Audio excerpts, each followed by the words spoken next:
Welcome one and all, whoever may be watching this. This will be, I think it's part 36 of Tides of Numenéra. Geez, this game is turning out to be a long one, which is fine. It's kind of part and parcel for these games, I guess, but I just wasn't expecting it. Let's just go stat pool for no reason. Ooh, do I want to just go intellect, or should I maybe... Let's just up her intellect. And then you've leveled up to... Let's go... Healing, maybe? Intimidation, maybe? I think he's not really my character who intimidates.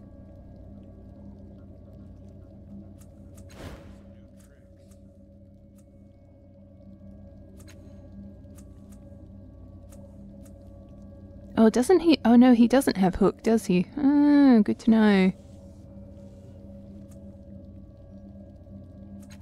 Let's do that one. So target an ally within enemy's range. Ooh, yeah, let's do that one too. Perfect. Now I just have to remember that all these skills exist. Oh, you've leveled up too. Oh, I didn't see that. You are our mighty person. Even though you failed at might before. Okay, so we need to do this, which involves... Oh, yeah. Oh, we also need to find, a doctor. Does anything here scream doctor? Slave auction, maybe? Okay, so this is where I thought that the thing connected. Like a whisper. I mean, we can examine it. But yeah, I guess we can't go inside it. Ooh, I also want to come and examine this, because that's what these guys are standing around. Let's go. A panel has fallen away from the side of the crashed Katina, exposing a compartment that is filled with machinery. Waves of energy radiate from it like heat haze. Let's examine it. Most of the machinery in the compartment is smashed and unrecognizable, hanging by wires and strips of torn synth. In the open spaces between the machines, tiny vortices of light and energy occasionally spring into being, obliterate everything they happen to touch, and then vanish again. You recognize the vortices as minuscule singularities in space-time. Their presence suggests that this Katina is powered by a trans-dimensional power source, which might be accessible from its aft section. Aft section, whatever. As your eyes grow accustomed to the weird blurry haze, you notice a synth canister near the back of the compartment. It appears to be intact.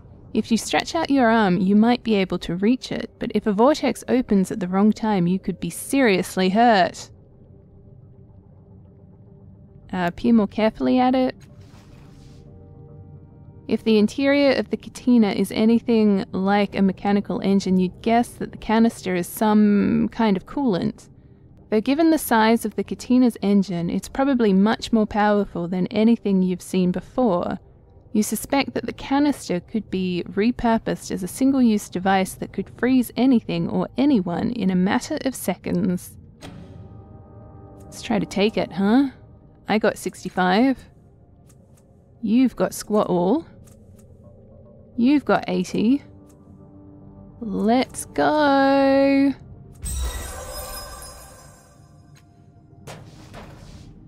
You reach into the compartment, fingers scrabbling at the smooth synth of the canister, trying to work it loose. A tiny vortex flares to life near your arm, but you snatch it away and the vortex misses you by a few centimeters. With a final twist, you pull the canister free. The canister is icy cold to the touch. On one end, you find a release valve. If you open it, all the way the coolant could be sprayed out, freezing anything it touches. Nice. Ooh, I've got a fettle. Is that because I've got too many, whatchamacallits?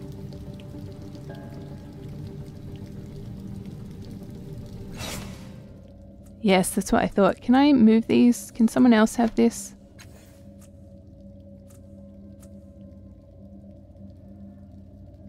Nice. Okay, cool. All right. Maybe one day I'll remember to use these. On my way. Alright, I just want to have a look at this stuff too. This pool is filled with a yellowish water that falls from above. The surrounding bloom flesh is wet with hand and footprints, suggesting that it is a common place for bloom dwellers to wash and drink. Yeah, I feel like this fluid isn't going to be good for them. Let's look at it. The pool extends downwards like a circular shaft of a well. If it has a bottom, you can't see it from here. In the depths of the pool, your sharp eyes catch sight of a long, worm-like shape. It appears to be caught on a projection of bloom flesh, and it's wriggling helplessly about. Okay, so if we collect some of the fluid... You find a small discarded flask at the edge of the well and fill it with yellowish fluid. Okay, I mean we could try and get the wriggling object. Not me though. I got 50. You got 50. You got 30. Yeah, okay, we're not gonna make that. Interesting. I just feel like surely...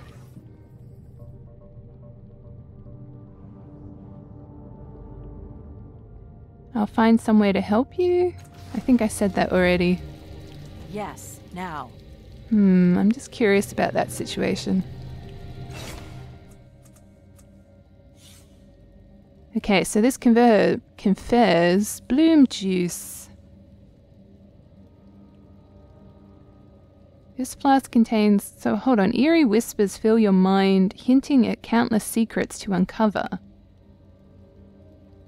Why would I want to use this?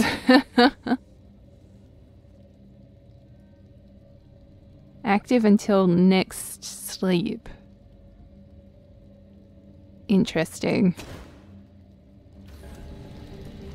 Yes, now.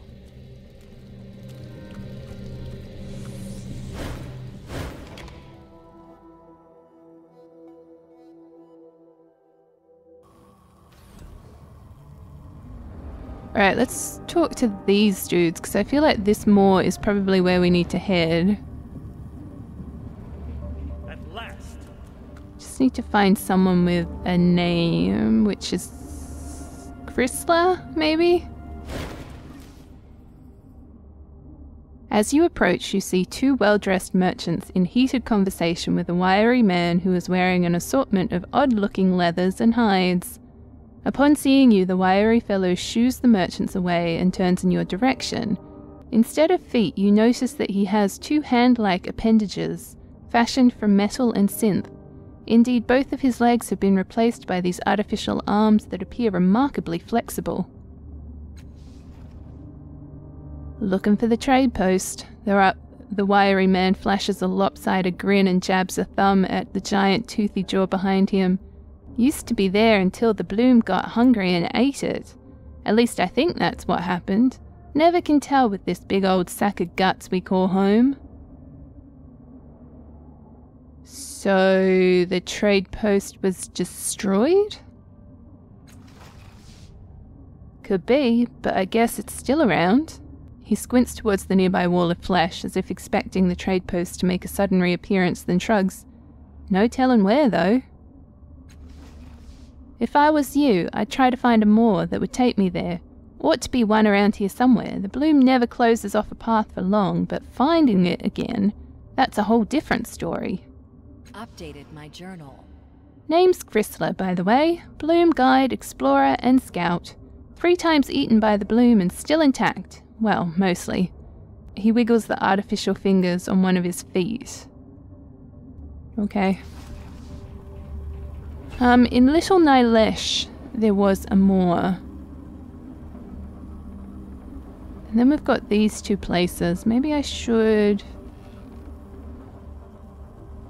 just have a bit more of a look around. Gotta keep an eye out for a doctor, you know?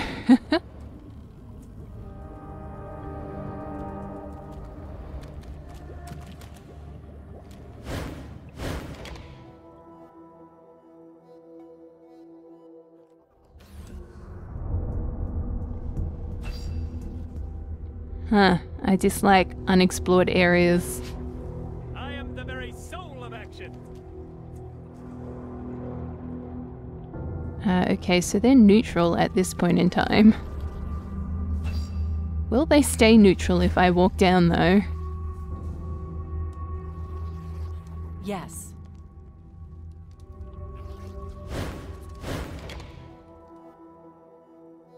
And then we've got the Churgeon, or the Churgion, whatever it is. Eritus? I've been thinking. Have you had any other ailments? Fever? Sweating? Fever sweating? Oh, I didn't say I kept thinking.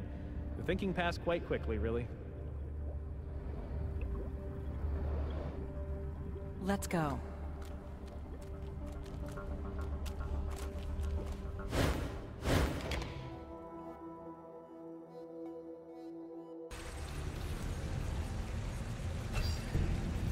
Alright, that looks a bit more promising. Oh, there's more there too.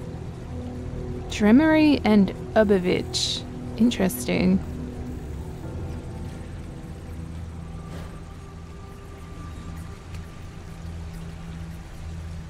Let's maybe talk to someone. Oh, no, we can't. Sure. A pair of bored-looking soldiers in filthy uniforms bar your way. Blue and silver markings are visible under the grime, but only just. Their weapons, on the other hand, are clean, well-maintained, and appear to have seen serious use. The guards glance at each other for the barest fraction of a second, and then, hiding a smirk, the first one says, "Welcome to the Chirurgian slump, under the protection of Artaglio's irregulars. Here to see one of our fine medical professionals? It'll only cost you He breaks off suddenly. "No fee, I beg your pardon. A bleeding cast-off. Artaglio won't be happy about this." What can you tell me about this place? His eyes are fixed on your tattoo. "I'm sorry, you'll have to speak to our captain, Artaglio." He and his companion turn away pointedly, avoiding your gaze. Okay. Hey, he said medical professionals. Is there a doctor here? There's an apothecary. Ooh.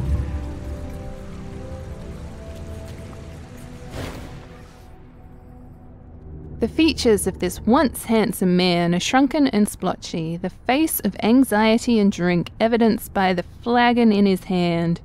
The veins on his nose have broken, giving it a rosy appearance. Any cheer that might have lived in this face is destroyed by the frequent nervous glances over his shoulder. Following his gaze, you see a knotted mass of bloom flesh surrounded by waving tendrils some distance away. He looks you over, his eyes lingering on your cast-off tattoo. He takes a slow, deliberate drink. "Come looking for soldiers, have you? You found us. Want a kingdom overthrown, a tomb robbed, a caravan guarded? If you've got the shins, then you've still come to the wrong place. Artaglio's irregulars are not ready to serve. Go hang. Thrice-damned cast-off, she won't be dragging my men back to that hell." Then he reconsiders. "Fine, what do you want?" "Why are you staring at my tattoo?" He licks his lips. "You're a cast-off. I'm waiting for you to tell me the penalty for desertion." He holds up his hand as if to motion a stop, and you see that his troops are all watching you. But unless you've come with more strength than this, you'll have a hard time enforcing that penalty. "What are you talking about?" "I'm a deserter from the endless battle, the changing God's side. Don't tell me you haven't heard of me." He looks away. "Don't answer that. Let me tell you what happened. We'd been working for the commander they called the Chalcedon for years. Oh, that was the dude in Mille Vest. I never talked to him. We earned our pay the hard way, but we did it honorably. We took bigger and bigger risks, and when I objected one day, the Chalcedon told me any cast-off could do my job, and for cheaper. Cast-offs don't die easy. Not true for the rest of us. When we took our last objective for the Chalcedon, we found a nest of Duralisks. Not one, mind you, but many. I reported it personally to the Chalcedon, the commander of the Changing Gods army, and she told me to wipe them out no matter the cost. Having lost 10 of my friends that day, the cost was already too high. He glances again at the Maw. Damn cast-offs. Think they're all gods, all of them. Couldn't give a damn about us. So I took it on myself to get the pay we were owed, and then we left. We came here to carve out a living, but it looks like we're still not clear of cast-offs. Yes, we deserted our posts. The endless battle is a ruiner of lives, and I'm damn proud I didn't waste any more there. Why do you keep looking over at the knot of the bloom flesh? The Maw? No reason. I just don't like the way the damn thing looks. I don't like the way it sounds. He takes another drink. You don't hear that whispering, chittering noise that sounds like primal hunger? He looks suspiciously at his flagon. It wants to eat me. I know it wants to eat me. Worried that it might be sneaking up on me or that I might accidentally be slipping backward towards it. You don't fight in as many battles as I have without recognizing a potential death wish in your own heart. Then do something about it. He peers gloomingly around the slump.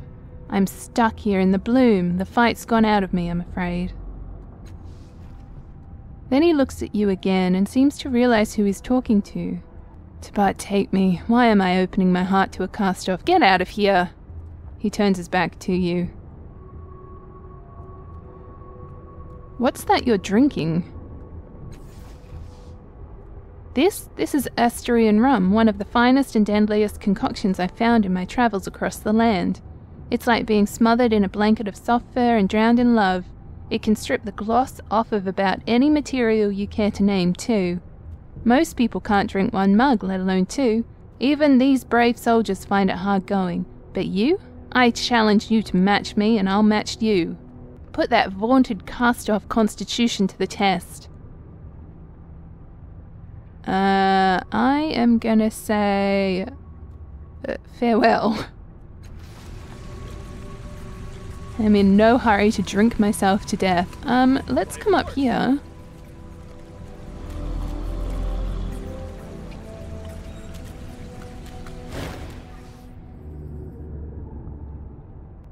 This young man's beauty shines even through his grimy face and his tattered clothes.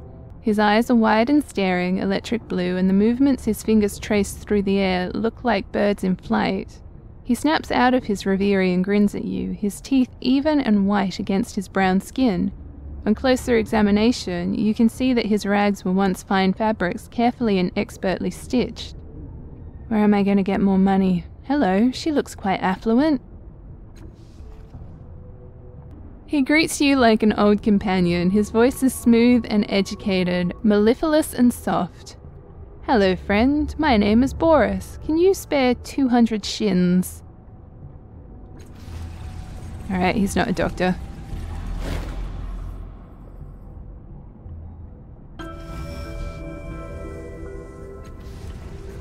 Okay. You're not a doctor either. All right. Let's talk to Sheen here.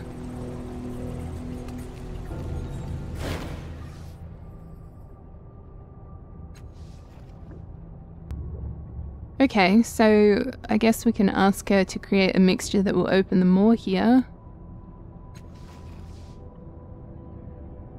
Know you what it seeks? All creatures live in desire, so too must the Maw desire something. Apparently it wants to devour Artaglio. She closes her eyes as if picturing Artaglio in her mind. The man wears the black mask of fear, but he carries the mask of a hero. He carries a soldier's essence, but he has forgotten its face. She frowns and holds up 2 bony fingers. 2 ways to do such. One, she holds her first finger. Fetch me his skin or bring me his hair, and I can find the truth of the man. A warning. The condottiere will see no change if you give him the essence. You must provide another subject. I mean to say that another must ingest his essence. She meets your gaze for a moment. The bloom is not gentle. Few would accept your offer knowing this. Only the truly desperate plot this course. 2, she lifts her second finger. I can remind him of his truth. I tell you this, the bloom will likely devour him. Simply look in my wares and you shall find the bravery that he requires.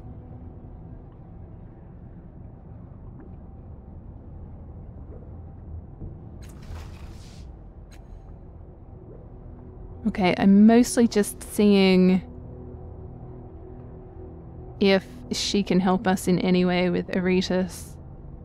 But also, apparently we can talk to her about stuff, so I can provide the feeling of overwhelming another's mind with a wave of psychic energy. When have I done that? Her eyes widen in anticipation. Sheen has heard of such as you, dominators and manipulators. Sheen offers essence in trade for these energies. Your offering lowers my prices. Does the traveler accept? Okay. It's not really going to help us in any way. Oh, Orth Fung! Hey! Fine. That's a name, that's a person?